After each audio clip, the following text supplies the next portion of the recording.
राम राम दोस्तों, मैं भगवान राम का वंशज अभयवीर आपका आपके चैनल में हार्दिक स्वागत एवं अभिनंदन करता हूं। दोस्तों, आज मैं आपको देवलोक से भी सुंदर भव्य बन रहे प्रभु श्री राम के दिव्य अलौकिक मंदिर के निर्माण कार्यों के विषय में सबसे एक्सक्लूसिव एवं नवीनतम जानकारी प्रस्तुत करूंगा। 16वीं सदी में प्रभु श्री राम के मंदिर की रक्षा के लिए अपने प्राणों का बलिदान देने वाले हजारों शूरवीरों के प्रतीक इस चैनल में प्रभु श्री राम की आत्मा का वास है, और जहां आत्मा का वास होता है वहां परमात्मा की अपार कृपा दृष्टि अवश्य प्राप्त होती है। अतः इस चैनल से पूरी आत्मीयता एवं श्रद्धा भक्ति भाव से जुड़ें और कमेंट बॉक्स में पूरी आत्मीयता से जय श्री राम जरूर लिखें। प्रभु श्री राम के मंदिर के प्राण प्रतिष्ठा कार्यों में अब केवल 17 दिन का समय ही शेष बचा है और जल्द ही निर्माण कार्यों को अंतिम रूप प्रदान किया जा रहा है। प्रभु श्री राम के मंदिर के निर्माण कार्यों का यह सबसे मनमोहक एवं नवीनतम वीडियो है, और यहाँ आप स्पष्ट रूप से देख सकते हैं कि सीढ़ियों के अपर एवं लोअर फ्लिंथ पर भव्यतम मूर्तियों को स्थापित कर दिया गया है एवं पिंक सैंडस्टोन द्वारा निर्मित यह मूर्तियां बंसी पहाड़पुर में तराश करके श्री राम जन्मभूमि परिसर में लाई गईं, और कुशल कारीगरों की टीम के द्वारा इन सभी मूर्तियों को स्थापित कर दिया गया है। और यहां आप सामने देख सकते हैं कि अपर फ्लिंथ पर उत्तर एवं दक्षिण दिशा की ओर भगवान गरुड़ एवं प्रभु श्री राम के अनन्य भक्त हनुमान की प्रतिमा को स्थापित किया गया है, और लोअर फ्लिंथ पर गज की मूर्तियों को स्थापित किया गया है एवं मध्यवर्ती भाग में सिंह की प्रतिमा को स्थापित किया गया है। और यह सभी प्रतिमाएं काफी अधिक जीवंत एवं मन को मोहित कर देने वाली हैं, और इनकी जो सबसे बड़ी खास बात है कि इसे नागर शैली में ही भव्यता से निर्मित किया गया है। सामने आप देख सकते हैं कि सीढ़ियों के सबसे लोअर फ्लिंथ पर गज की प्रतिमा स्थापित की गई है। गज जो कि बल का प्रतीक होते हैं, और रामलला के मंदिर से शक्ति एवं संचार को प्रवाहित करने के लिए गज की प्रतिमा को स्थापित किया गया है। सीढ़ियों से चढ़ते हुए जब हम मिडिल फ्लिंथ पर पहुंचते हैं तो यहाँ पर सिंह की भव्य प्रतिमा स्थापित की गई है, और प्रभु श्री राम को यहाँ पर शक्ति एवं शासन का प्रतीक माना जाता है, इसीलिए यहाँ पर सिंह की प्रतिमा को स्थापित किया गया है। जिस प्रकार से जंगल में शेर राजा होता है, उसी प्रकार से रामलला के आगे कोई भी बड़ा नहीं हो सकता है। यह शेर की प्रतिमा के जरिए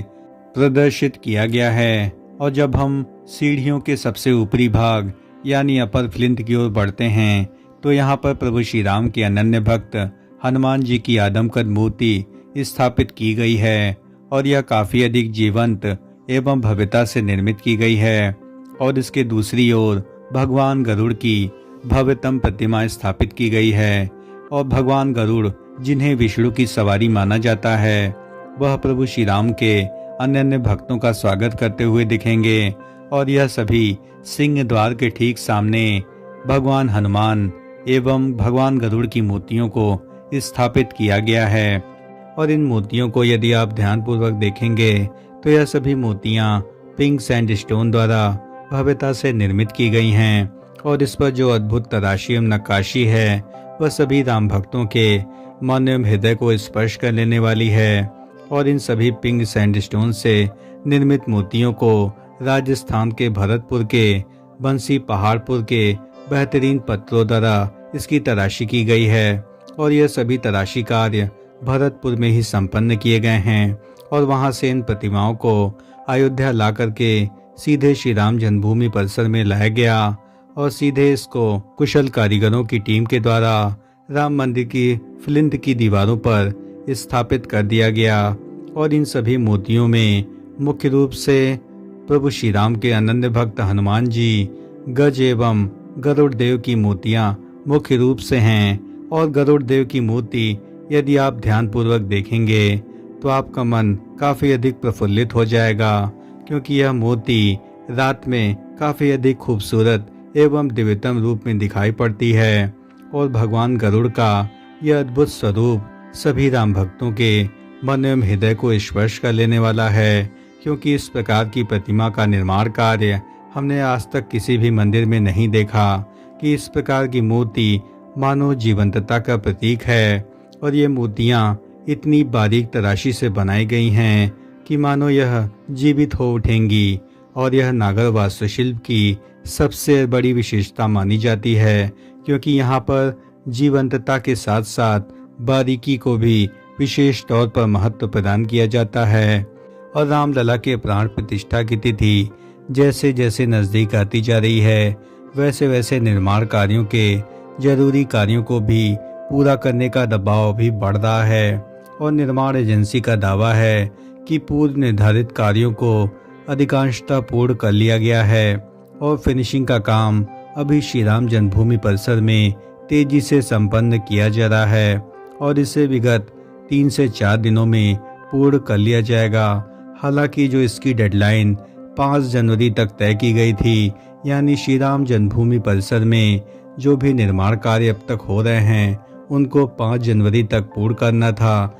लेकिन फिनिशिंग कार्यों में अधिक समय लगने की वजह से समय सीमा के भीतर इन निर्माण कार्यों को पूरा नहीं किया जा सका। और उम्मीद है कि सप्ताह भर तक इन सभी निर्माण कार्यों को जल्द ही पूर्ण कर लिया जाएगा। और इसके विषय में निर्माण समिति के चेयरमैन दीपेन मिश्र जी अब अगले शनिवार को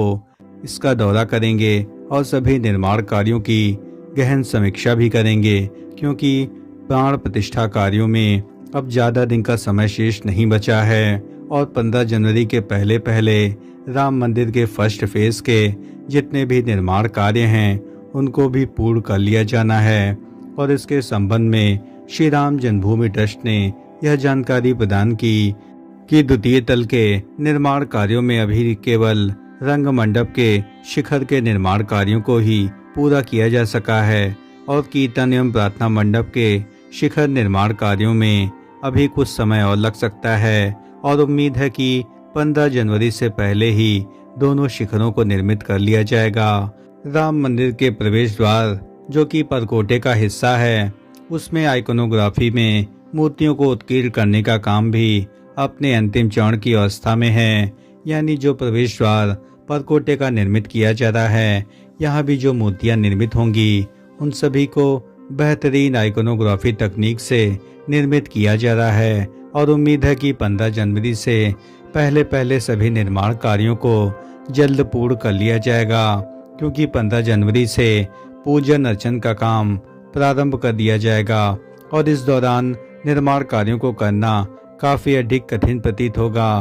क्योंकि पूजन अर्चन के साथ साथ राम जन्मभूमि परिसर में जो भी अनावश्यक पत्थर हैं उनको हटाया जाना भी एक बड़ी चुनौती बना हुआ है। और उम्मीद है कि बड़ी संख्या में यहाँ पर वाहनों को ला करके पत्थरों को लाद करके श्री राम जन्मभूमि परिसर के किसी स्थान पर सभी पत्थरों को एकत्रित कर दिया जाएगा और जो पत्थर प्रयोग होंगे उन्हीं को ही श्री राम जन्मभूमि परिसर में स्थान दिया जाएगा, ताकि द्वितीय तल के निर्माण कार्यों को शीघ्रता से संपन्न किया जा सके।